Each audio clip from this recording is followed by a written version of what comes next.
The Lord appeared to Abraham at the oaks of Mamre, while he sat at the entrance of his tent in the day's heat. He looked up and suddenly saw 3 men standing near him. As soon as he saw them, he ran from his tent entrance to greet them and bow deeply. He said, "Sirs, if you would be so kind, don't just pass by your servant. Let a little water be brought so you may wash your feet and refresh yourselves under the tree. Let me offer you a little bread so that you feel stronger, and after that you may leave your servant and go on your way, since you have visited your servant." They responded, "Fine. Do just as you have said." So Abraham hurried to Sarah at his tent and said, "Hurry. Knead 3 seahs." And I looked it up, and that's about 7.5 quarts. So knead 7.5 quarts, 3 or 21, 22.5 quarts of the finest flour and make some baked goods. That's a lot of baked goods, folks, for 3 people. We could have a sale. Abraham ran to the cattle, took a healthy young calf, gave it to a young servant who prepared it quickly. Then Abram took butter and milk and the calf that had been prepared, put the food in front of them, and stood under the tree near them as they ate. They said to him, "Where is your wife Sarah?" And he said, "Right here in the tent." Then one of the men said, "I will definitely return to you about this time next year. Then your wife Sarah will have a son." Sarah was listening at the tent door behind him. Now Abraham and Sarah were both very old. Sarah was no longer menstruating. So Sarah laughed to herself, thinking, "I'm no longer able to have children, and my husband's old." He was probably about 10 years older than her. The Lord said to Abraham, "Why did Sarah laugh and say, 'Me give birth at my age?' Is anything too difficult for the Lord? When I return to you about this time next year, Sarah will have a son." Sarah lied and said, "I didn't laugh," because she was frightened. But he said, "No. This is the word of God for the people." Thanks be to God. So today we continue our series, Lessons from the Toy Box, with a toy that's been around as long as most of us can remember, the Jack-in-the-Box. How many of you played with one of these as a child? Or at least played with one with the children in your life? Oh, what delight this toy could bring. What peals of laughter and squeals of delight it could elicit simply by turning that crank and waiting for the surprise that was soon to pop out. I remember we bought Hunter one when he was just a toddler. It was actually a sock monkey in the box. And like most toddlers, Hunter loved it. Over and over and over again we'd crank. Pop Goes the Weasel would play, and at what was to him the most unexpected moment, the monkey would pop out and he would laugh, and then he would immediately begin demanding, "Again, again, again." And so we would continue questioning the sanity of having ever bought this toy in the first place.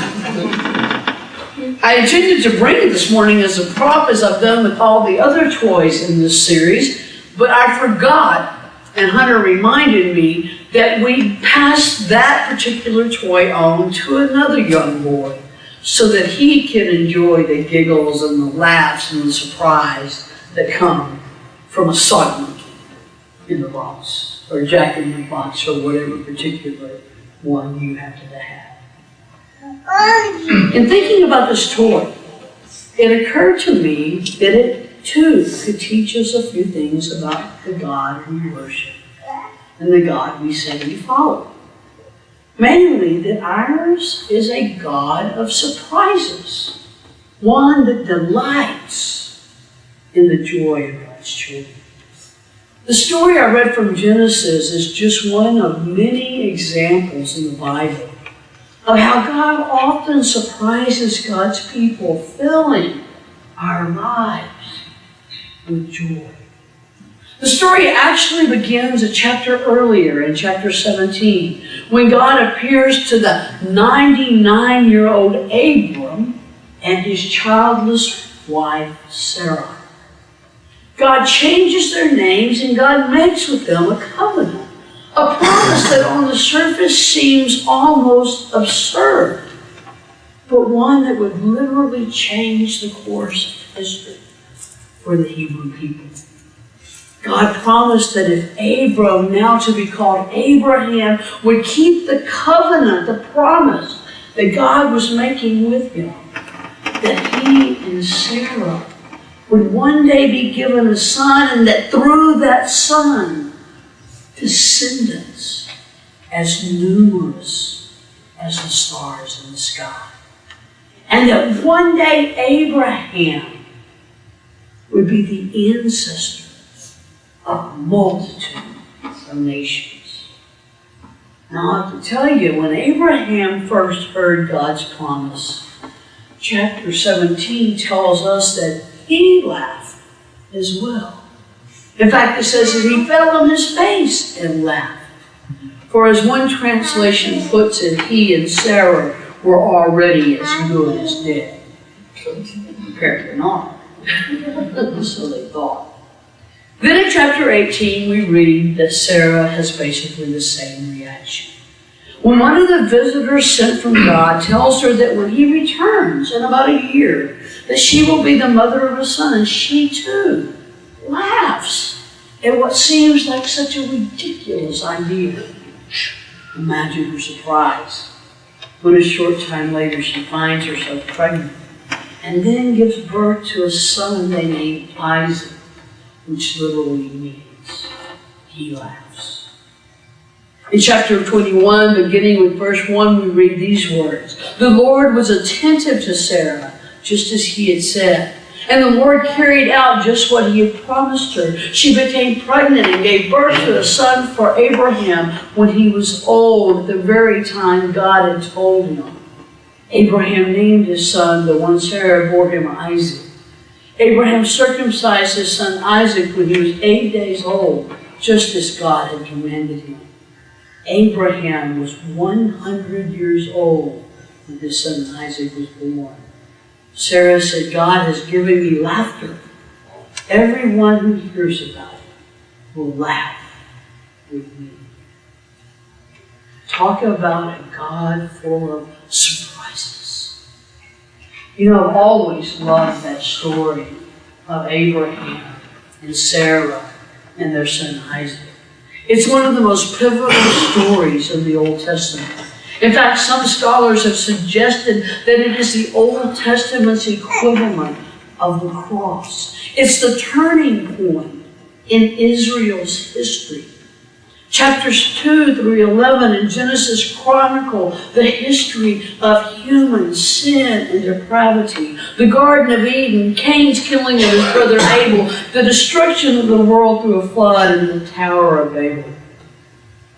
All human attempts at creating a civilized culture have failed, and the call of Abraham and Sarah is God's attempt to redeem creation, to restore the world to the original goodness in which God created it. And in the covenant given to Abraham and Sarah, God is making things right once again. A new history is being written, a salvation history. And God chooses two rather surprising people to bring this about. Now, I'd venture to guess that each one of you sitting here has your own surprise story or stories that you could tell.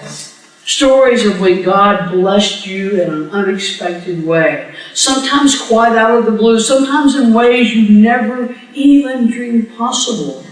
Perhaps for you it was like Abraham and Sarah, the unplanned, unexpected birth or adoption of a child or children who would fill your heart with love and laughter in ways you could have never imagined. Or maybe it was the meeting of that someone special, the one who would become your soulmate, your life partner. Or maybe an unexpected move. or a job opportunity that you never dreamed possible, or a reconciliation with someone you'd long ago given up on. Or maybe it was God's grace sneaking up on you, enveloping you, letting you know that you are a child of God, a person of worth, changing your life in ways you never thought possible. Letting you know that you are someone who has much to offer to the work of building God's kingdom here on earth. I guess that God's surprises come to us in ways as varied as the people who occupy this room. For me, those surprises have come over the years in both large and small ways. Ways that were life-changing and life-giving. Of course, one of the biggest in my life was the adoption of my son Hunter. You know, as a young adult, I was married for 9 years and I always dreamed of having children. But when that marriage fell, I thought I would marry again and thus still fulfill that dream. But for whatever reason, that never happened. So after I had been single for a number of years, I considered adoption or maybe even foster care, as some of you have done. But as a single person with an unpredictable and often demanding schedule, I wasn't sure how that would work. Then, well, I became what I thought was too old to even consider those options. So I'd basically given up on that dream. When the opportunity to adopt children really fell in my lap. And the rest is, as they say, history. Because the serendipitous gift of this little boy has brought more joy to me and my mom and my sister and his birth family than any of us probably could have ever thought possible. Surprise? Oh yeah. Gift of joy? Absolutely. Without a doubt. One of the greatest surprises of my life. Another was the opportunity to start this church some 12 years ago.